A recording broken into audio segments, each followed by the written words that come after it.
pastāv savu likumu. It doesn't mean you can impute or successfully impute the American flag anywhere you like. Tas nenozīmē, ka mēs veiksmīgi varētu uzlikt šo te apzīmējumu, ka tas ir Amerikas karogs jebkurā vietā, kur mums tas ienāk prātā. If you impute the American flag on the horizontal maroon stripe and white stripe and maroon stripe, then you'd just be plain wrong.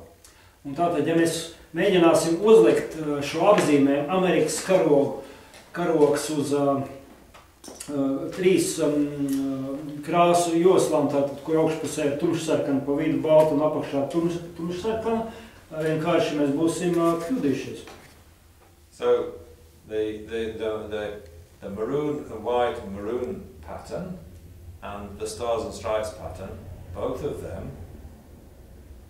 Tātad šo tumšsarkanā, baltā tumšsarkanā joslu, teiksim, veidojuma un svītru un zvaigžņu dizaina veidojumu.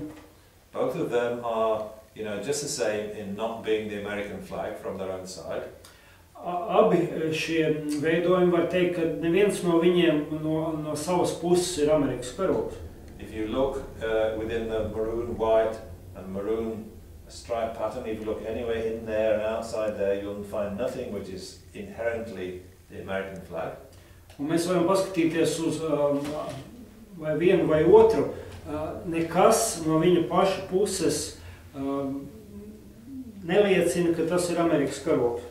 Just the same, if you look amongst the stars and the stripes in that pattern, or look within the parts or outside the parts, you'll never find anything which is, this inherently existent American flag coming from its own side. Un ja mēs skatāmies uz šīm zvaigznēm un uz svītrām un pa vidu starp viņiem, nekas no tā atsevišķi neliecina, kad tas ir Amerikas karogs. So both of those patterns are just the same in that sense.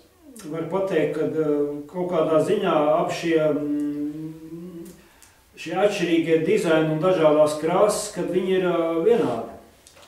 But you can see that it's still correct to posit one as the American flag and one as not the American flag. That's just going by the conventions. Bet tā pašā laikā mēs saprotam, ka tīri konvenciāli vienu šo dizaina veidojumu ar konkrētām krāsām un konkrētu zīmi izvietojumu mēs varam apzīmēt kā Amerikas karogu, bet otru nevaram. Which is the American flag and which is not the American flag is purely dependent upon the conventions of our mind. Un savukārt tas, kurš ir Amerikas karogs un kurš nav Amerikas karogs, tas pilnībā ir atkarīgs no tā, kā mūsu prāts konvenciāli ir pieņēmis to uzskatīt. It doesn't need anything from the side of the object to make that difference. Un tur nav nekam jābūt no paša objekta puses, lai tur rastos šī atšķirība. So that's just an attempt to answer those doubts I was bringing up on the last couple of days, Un tas ir tā kā mēģinājums atbildēt uz šīm šaubām, ko es mēģināju apskatīt pēdējās dažās dienās. Those other lower Buddhist schools, like, they're saying there must be something from the side of the object to guarantee that your observation is correct. Jo, teiksim, šajā pašā tekstā, kur tiek pieminētas citas budismu skolas, tur bija runa par to, ka kaut kas ir viņas uzskata, ka kaut kam ir jābūt pašā šajā objektā, kas kādēļ mēs varam pateikt, ka tas, kā mēs viņu redzam, ir pareizi. But we're saying that's not the case. It just depends upon the conventions that the mind has agreed upon. Bet mēs sakām, ka tas tā nav, ka tas ir tomēr saskaņā ar to, kā prāti ir vienojušies un konvenciāli, teiksim, vienu vai otru lietu redz. But we're having to sort of say, put a lot of meaning into a few words, and it's a bit condensed too. Mēs esam centušies ļoti daudz jēgas ielikt īsos vārdos, un tas ir sanācis ļoti brīvi. So there's not much more we can say right now. Un pat labam, acīm redzot, neko vairāk par to nav iespēja pateikt. Thank you. I don't know if it made any sense to anybody. Nezinu, vai tas palīdzēja. I just know that I'm living in this relative reality, and as you say, it's just not easy to. While I'm not enlightened, it will always be a lot of doubt because I cannot say that I truly believe that that.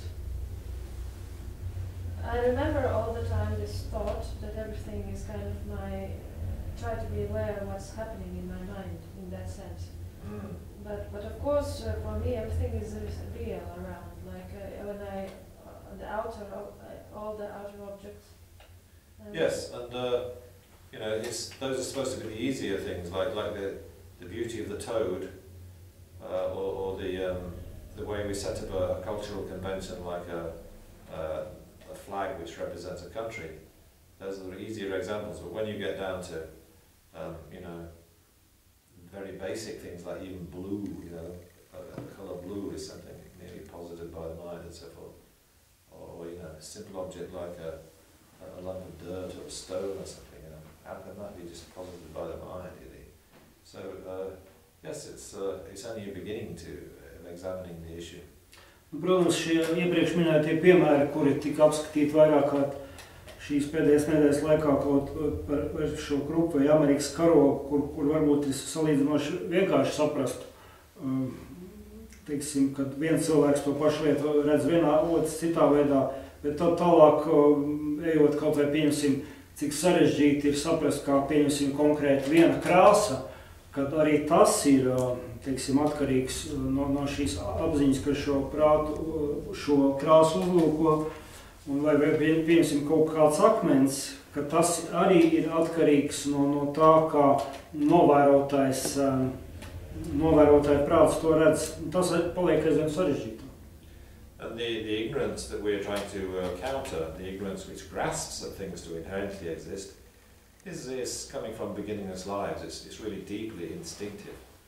It's not something that we just conjured up by mistaken teachings in this life. It's really like coming from, be born with it. Un savukārt tā neziņa, kura liek mūsu prātam lietas uztvert kā eksistējušas paši no savas puses, ja neatkarīgi eksistējušas, tas nāk mums līdzi no daudzām dzīvēm. Tas nav tā, ka mēs to esam iemācījušies no kādas nepareizas mācības. Mēs varam teikt, esam ar to piedzimuši.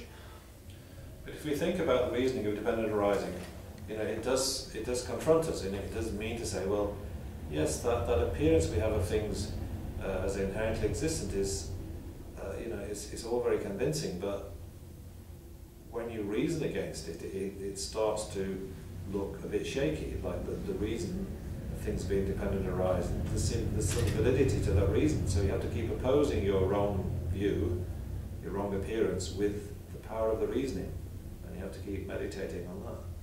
Un ja mēs šeit sakarā runājam par atkarīgo rašanos, tad ir tā, ja mēs izmantojam mācības par atkarīgo rašanos un par pašpastāvīgas esamības vai eksistentes, kad nepastāv pašpastāvīga esamība, un ja mēs, teiksim, šos nepareizos uzskatus mēģinām tā kā bikstīt no dažādām pusēm, skatoties caur šo mācību prizmu, tad tas ar laiku palīdz mums mainīt savus priekšstats.